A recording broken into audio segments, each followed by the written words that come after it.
Hi, Math 6. All right, so this week and last week, we've been talking about percents.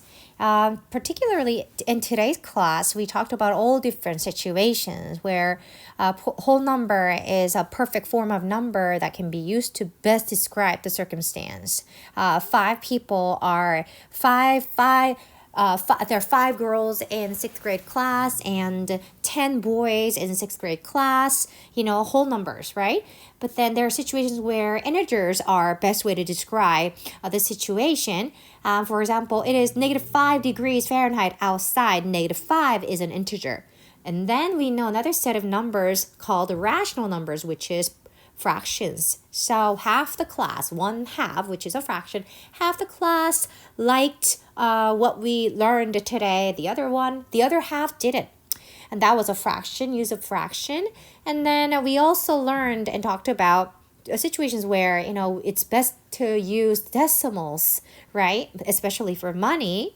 And then we moved on to percents. Percents is another form of number, you guys, okay? Form of numbers. So let's go just straight to example 1. Okay, example 1. So example 1, we showed that 50% is half, right? We rewrote a percent as a number. What do we do? 50% divided by 100%, right? Now, notice how percent divided by itself, they cancel each other out, don't they? So right now we're doing 50 divided by 100, what do you get to do? You can knock out 1 0 at a time, right? It's not all zeros go away all at the same time. Please be careful. And then you see another pair of factors that can totally go. Let's see, 5 goes into 5, 5 goes into 10. Please keep in mind, you guys, this number ends with a 5. Oh, that was an eraser. Excuse me. Okay, so this number ends with a 5. This number ends with a 0. So such two numbers must be divisible by 5. I decide to divide 5 by 1 and 10 by 5, which gives you 2. So therefore, half.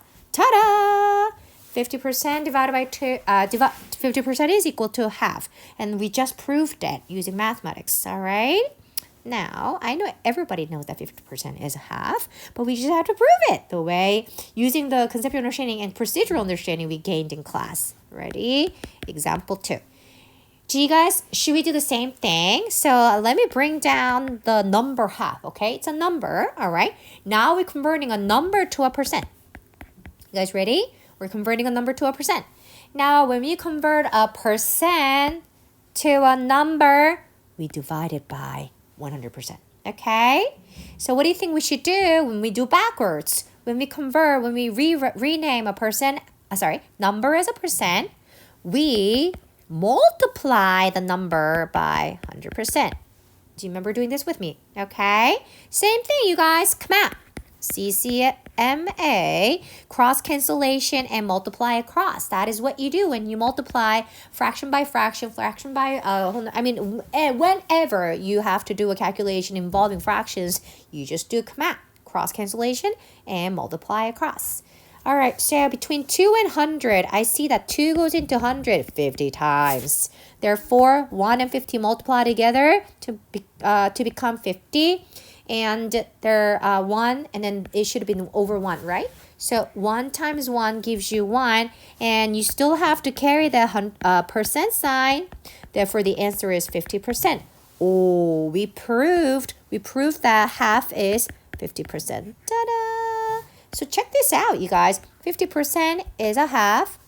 Half is equal to 50%.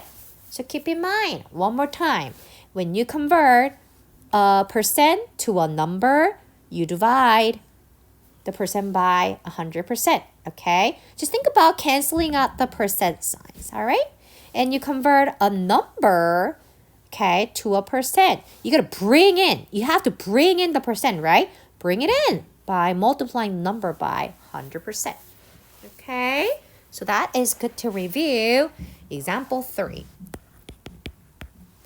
Now, and at the end of last week, we reviewed, right? We've learned about what it means to find a percent of a number. You guys ready?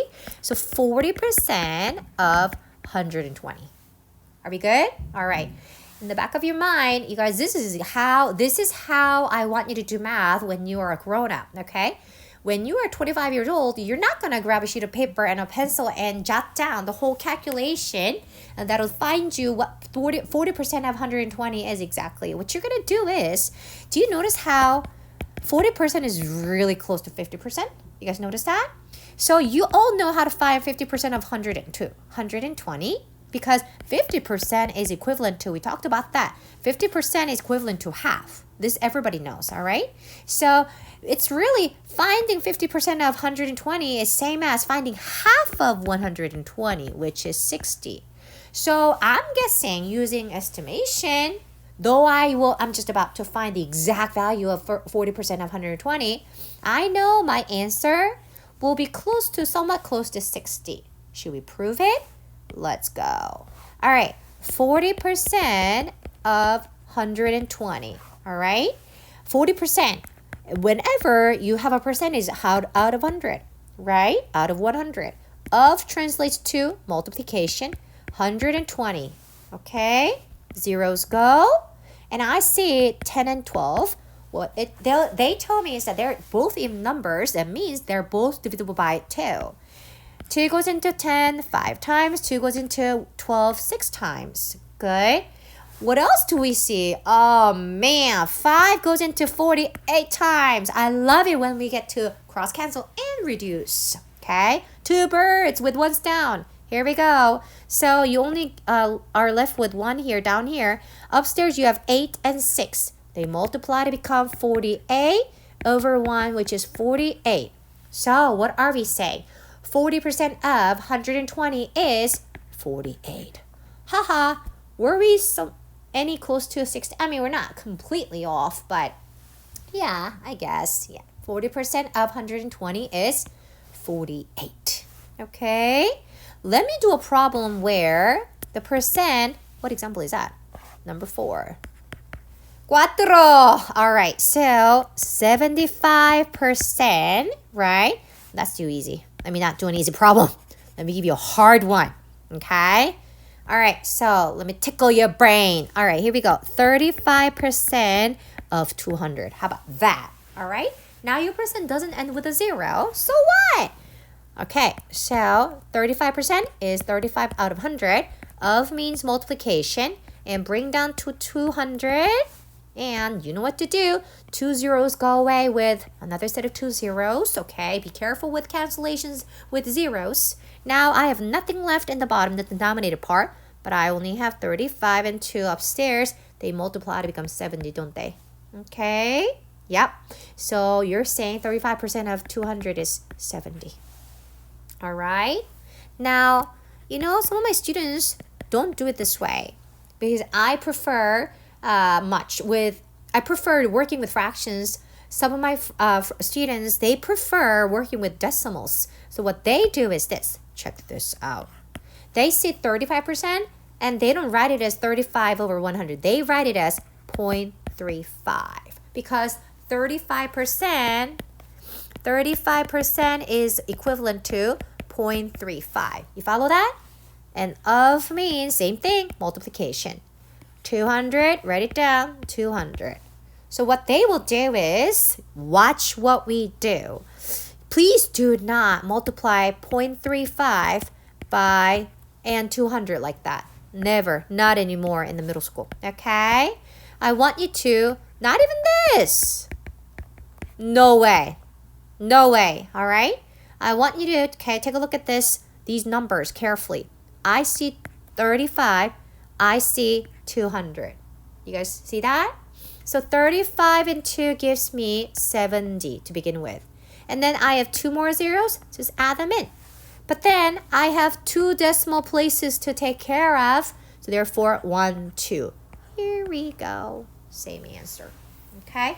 Whole point is, some people work with a fraction, right? Some people just rewrite a percent as a fraction and, finish the calculation.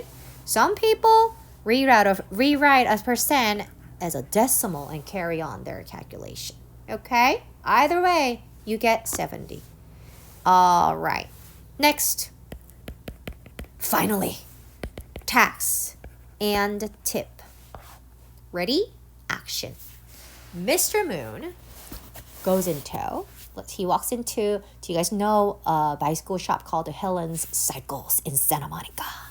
All right, so there he spotted his favorite bike and it's on sale.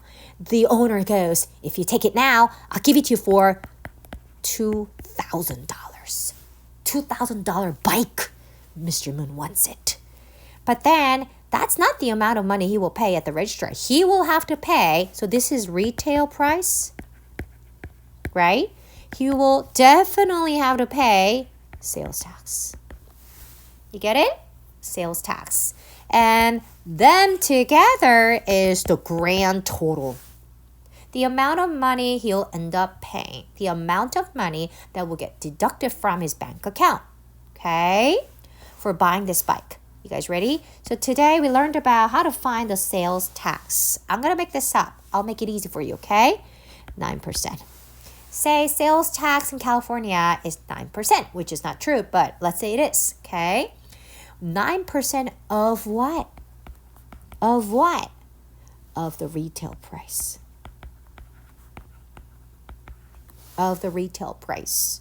So, all right, so let's keep in mind the retail price is $2,000. We're going to keep that in our mind. And meanwhile, let's find the sales tax amount. All right, sales tax amount. 90% of retail price. Therefore, 9% of what's the retail price? $2,000. Okay? You guys can either, method number 1, 9% means 9 out of 100. Of means multiplication. 2,000. Wow, I love knocking out zeros. 2 zeros go away with another set of 2 zeros. Now you're left with 20 and 9. Ready? $180. That is, pay attention, the tax amount. That's the amount of tax that Mr. Moon needs to pay. That is it. That's it. That's the sales tax. $180. So what is the total, the grand total? It is 2,000 plus 180, which is $2,180. You thought that if you had $2,000 in your bank account, you'd be able to buy this bike? No way. You still need, how much is that? $2,180 to buy this bike. And then you need to buy other features, the basket, the bell, and the water cup holder and whatever. Yes, the cool stuff that goes with the bike. So yes, he not only needed $2,000, but actually $2,180 to pay off the tax. Okay, so tax is something that you pay in addition to the retail price. One more. Example 6. Tip. Dun, dun, dun, dun, dun. All right, so Mr. Moon is dining. That's his dining table. And that is Hana. That is Mr. Moon. And that's Mrs. Moon. Moon 1, Moon 2. And that's Baby Summer. And that's Wesley. And who can be? Oh, yeah. So we're having this Korean guest student. So her name is Jiu.